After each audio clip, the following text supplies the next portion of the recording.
Бүгінгі видео сабақта түргеш қағанатына байланысты сұрақтарды талдайтын боламыз. Жалпы түргештерге алғашқы сұрақ түргеш қағанатының тарихи мерзімі, яғни өмір сүрген уақыт аралығын анықтауымыз керек. Жалпы түргештер 704 жылдан 756 жылдар аралығында өмір сүрген болатын. Яғни бұл жерде А нұсқасы. Енді жылды ғасырға айналдырған кезде бұл 8-ші ғасырдың басы мен 8-ші ғасырдың екінші жартысы болып табылады. Осы аралықта түргеш қағанатының өмір сүрген мерзімі, яғни уақыт аралығы. Үшлік қаған түргеш қағанатын неше әкімшілік аймаққа бөлді? Үшлік қаған түргештердің ең алғашқы қағаны 20 әкімшілік аймаққа бөліп қарастырған болатын. Яғни бізде мысалға қазір Қазақстан Республикасында басқару жүйесі бойынша әкімшілік аймақтарды облыс, аудан, ауыл бөліп қарастырған, сол сияқты бұл да әкімшілік аймаққа 20-ға бөлінген болатын. Түргештердің Жетісуда өзінің саяси үстемдігін орнатқан жылы. Яғни түргештер Жетісуда. Яғни бұл жерден біз түргештердің Жетісу аймағында өмір сүргендігін көре аламыз. Саяси үстемдік орнатқан жылы 704 жылы, яғни пайда болған уақытынан бастап. 706 жылы араб әскерлеріне қарсы тұрған соғдыларға көмек беруге тырысты. Яғни бізге билеуші керек. Бұл жерде бізге уақыт аралығы 706 араб әскерлеріне қарсы тұрған соғдыларға көмек бергендігі туралы айтылады.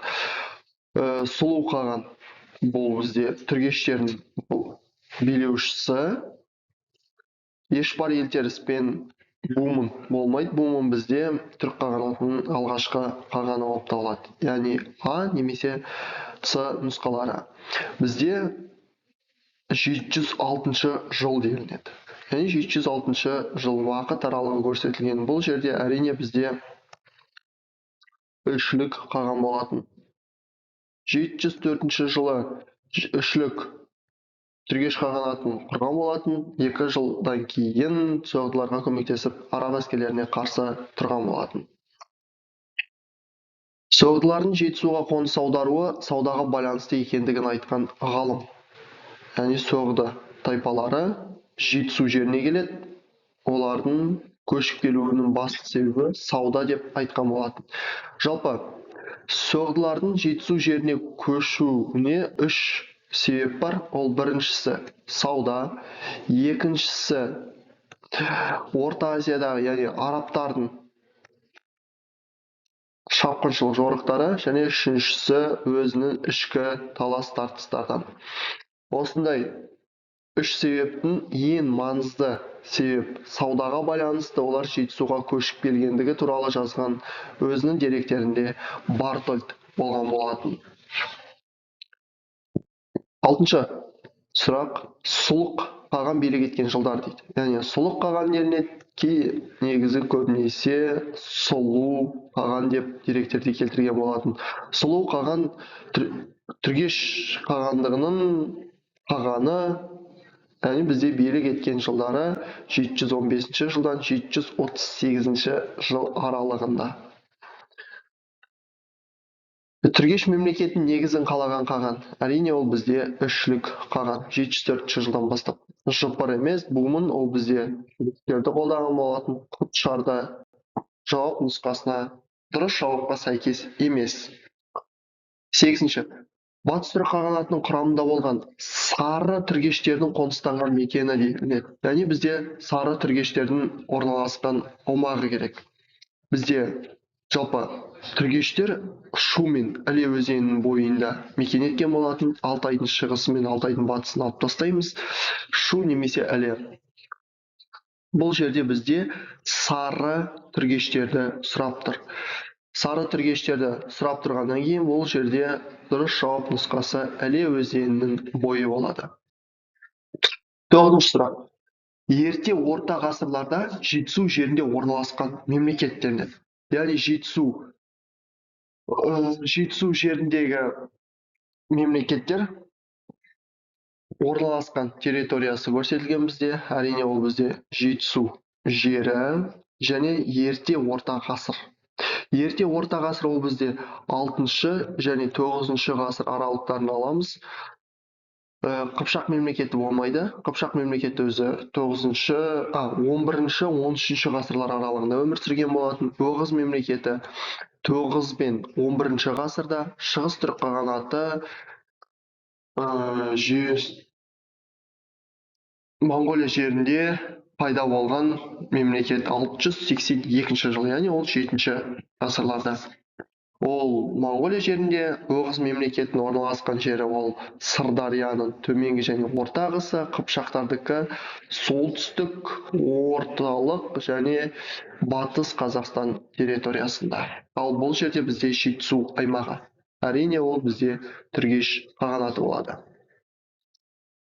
10-шы сұрақ. 7-ші ғасырдың екінші жартысында орталық Азияға басқыншылық жорықтарын бастаған халық дейді. Яғни бізге уақыты 7-ші ғасырдың екінші жартысы және орталық Азияға жорықтарын ұйымдастырған халықтар көрсетілген. Бізде орталық Азияға 7-ші ғасырдың екінші жартысында басқыншылық жорықтарын соғдылықтар бастаған болатын. Соғдылықтар, соғдылықтар емес, бұл соғдылықтар бізде Бартольдтың дерегі бойынша негемен келген. Саудаға байланысты көшіп келген деп көрсетіледі. Бұл жерде басқыншылық жорық екен ғой. Бұл жерде әрине бізде парсылар болады. С нұсқасы. Мына жерде соғдылықтарды алып тастаймыз. Бұл жерде соғдылықтар саудаға байланысты. Тағы да бір ескерте кетейін. Бұл жерде басқыншылық жорықтар емес, егер саудаға байланысты деп сұралса, ол парсылар болады. Ал егер басқыншылық жорықтар десе, ол парсылар болады. Ал егер саудаға байланысты десе, онда ол соғдылықтар болады. Арабтар болмайды, қытайлықтар болмайды. Осы жерде дұрыстап тұрып, сұрақты мұқият қарау керек. Басқыншылық жорықтар не болмаса сауда екендігін анықтап алу керек. 11-ші сұрақ. Түргештердің екінші ордасы Күңгірт қаласы орналасқан өзен бойы дейді. Жалпы түргештер жетісу жерінде өмір сүрген осы түргештердің бізден екінші астанасын сұрап тұр. Күңгірт қай жерде орналасқан деп тұр. Яғни өзен бойы. Ол әрине бізде сары түргештердің орналасқан жері Іле өзенінің бойында орналасқан болатын. Талас, Шу, Ертіс болмайды. 12-ші сұрақ. Батыс түрік қағанатының құрамында болған қара түргештердің қоныстанған мекені. Яғни бізге міне қараларды сұрап тұр. Егер бізге сарыларды сұраса, ол Іле болатын еді, ал қараны сұраса, ол әрине бізде Шу өзенінің бойы. Түргештердің орналасқан Алтайдың шығысы мен батысы болмайды.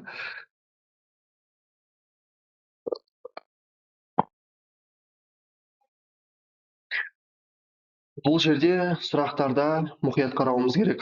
Дәл осындай сұрақтар батыс түрік қағанатының құрамында болған қара және сарыны сұрайды. Егер сарыны сұраса, сар түргештерде ол бізде Іле өзені, ал егер қараны сұраса, ол Шу өзенінің бойындағы. 13-ші сұрақ. 6-шы ғасырда түргештер қай мемлекеттің құрамында болды дейді. Яғни 6-шы ғасыр. Яғни уақыттарды қарастырайық. Қимақ қағанаты. Қимақ қағанаты болмайды. Неге? Себебі қимақ қағанаты өзі бізде 9-шы ғасырларда өмір сүрген қағанат болады. Түргештер өздері болмайды. Неге? Себебі түргештердің өзін сұрап тұр бұл жерде. Қарлұқ қағанаты болмайды. Қарлұқ қағанаты 756 жылдан 940 жылға дейін өмір сүрген. Яғни 756 8-ші ғасырға кетіп қалған. Ал бізде 6-шы ғасырды сұрап тұр. Сол себепті бұл жерде батыс түрік қағанаты болады бізде. 14-ші сұрақ. Сұлық қаған тұсындағы түргештердің ордасы дейді. Сұлық қаған, яғни сұлу қағанның ордасы. Ол орданы басты орда оларда Суяб болған болатын, жалпы түргештерде. Сосын Күңгіт қаласы болған болатын. Және енді Сұлу қаған ел билігіне ол хан болып сайланғаннан кейін оның астананы Тараз қаласына ауыстырған болатын. Суяп күңгіт болмай, Диспичав емес, Тараз қаласы. 756 жылы Түргеш қағандығын құлатып, билікті өз қолына алған тайпа дейді. Түргештерді құлатып, билікті өз қолына алған. Әрине, қарлұқтар. Қимақтар емес, қарахандықтар емес, оғыздықтар емес. 16 сұрақ. 740 жылы Қытай әскерлері басып алған қала не? Жалпы қытайлықтар Жетісу жері ол бізде шығыс жағымызда. Осы Жетісу жерінде бізде Түргеш өмір сүріп жатқан болатын. Түргеш жерінің оңтүстік шығысындағы көршілері олар қытайлықтар болған болатын. Осы қытайлар 740 жылы бізде Түргештердің астанасы болып саналатын Тараз қаласын басып алып тонаған болатын. Кейін олар Суяб қаласында басып алады. Ал бұл жерде бізде 740 жылды сұрап тұр. Егер 740 жыл болса, ол міндетті түрде Тараз қаласы болады. 6-8 ғасырларда Жетісуға қоныс аударған ел дейді. Ол әрине соғдылықтар. 751 жылы Тараз маңында болған Атлақ шайқасы неше күнге созылды дейді. 751 жылы. Міне. 7 болған жер Жетісу, 5 күнге созылды. Сонымен қатар 5 мемлекет немесе тайпа қатысқан болатын. 1. Ол бізде жеңіліп қалғаны қытайлықтар. Қытайлықтар осы Атлақ шайқасынан кейін Жетісу жерін бір жолата тастап кеткен болатын. 751 жылы Атлақ шайқасына қатысқан түркі тайпалары. Түркі тайпалары ол бізде түргештіктер мен қарлұқтар. Соғдылар арасында түрікше сөйлемейтіндердің болмағандығын жазған. Соғдылар арасында түркіше сөйлемейтіндерін жазған. Ол бізде Махмұд Қашғари. Бартолд және сауда жайында айтқан болатын. Сюанцзян ол Қытай тарихшылары. Рубрук болмайды. Түргеш қағанаты тарихындағы әйгілі билеушілер дейді. Шегутон ол түргештердікі емес. Буму-Мұқан ол түрік қағанатыдікі. Шах-Мәлік оғыздардікі. Мұса Сатық-Богра хандар олар қарахандардікі. Бұл жерде Ішілік пен Сұлу қаған. 22 сұрақ. Арабтар Абу Музахим деп лақап ат қойды дейді. Яғни сүзеген деп кімді атады арабтар? Олар сүзеген деп Сұлу қағанға ат берген болатын. Білге, Бумын, Тон дегендер олар түрік қағанатының қағандар. Түрік, шығыс түрік қағанаттарынікі. 7 ғасырдың соңында түргеш тайпаларының күшеюіне әкелген жағдай. Жалпы 7 ғасырдың соңы. Яғни түргештер не себепті дамыды, несе күшейді деген сұрақ бұл жерде. Бұл жерде күшеюінің себебі түркілердің арабтармен күресі емес, соғдылармен сіңісіп кетуі болмайды. Түркілердің парсы елімен күресуі, олар парсы елімен сыртқы саясатта соғысып атып, өздерінің мемлекетін күшейтуі ол болмайды. Соғыста екі мемлекет бір-бірімен соғысса да, жеңген мемлекет болса да, ол міндетті түрде адам шығыны ол мемлекеттің күшеюіне әкелмейді. Сары және қара түргештердің бірігуі, түркілердің Қытайға қарсы күрес жүргізуі. Ол жерде Д, яғни сары қара түргештердің бірігуі болып табылады. 24 сұрақ. Атлақ түбіндегі шайқастың түркі халықтардың тағдырындағы тарихи маңызына жатпайтын салдарын көрсетіңіз. Яғни жатпайтын.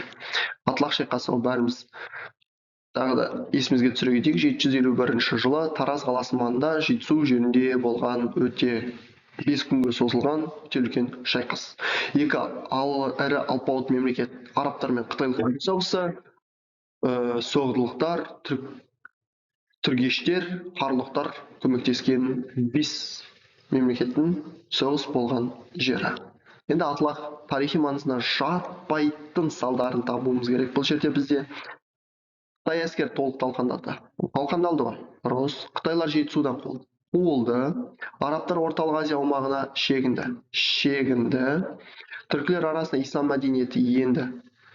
Оғыз мемлекеті қалыптасты. Оғыз мемлекеті ол 9-шы ғасырда қалыптасқан болатын. Бұл жерде бізде түркілер арасына ислам мәдениеті ене бастады. 25-ші Түркі соғды одағының біріккен күштері араб әскерлеріне соққы берді дейді. Яғни соққы берген жер не керек. Ол бізде Бұхара түбіндегі соққы берілген жер. Әрі қарай түргеш қағанатының құлау себептерінің бірі болып табылмайды. Яғни табылмайтын себептер. Қытайлармен соғыс, олар соғысты, арабтармен соғыс, олар соғысты, шығыс түрік қағанатының қысым көрсетті, арасындағы қақтығыс. Бұл жерде үшліктің балалары арасындағы талас тартыс болып табылады. Келесі 27-ші сұрақ. Жетісуға қарлық тайпалары қоныс аударды. Яғни қарлықтар қай жақтан қоныс аударды бізге? Жетісу аймағына. Жетісу жерінде жалпы бізде түргеш тайпалары өмір сүріп жатыр. 704-756 жылдары.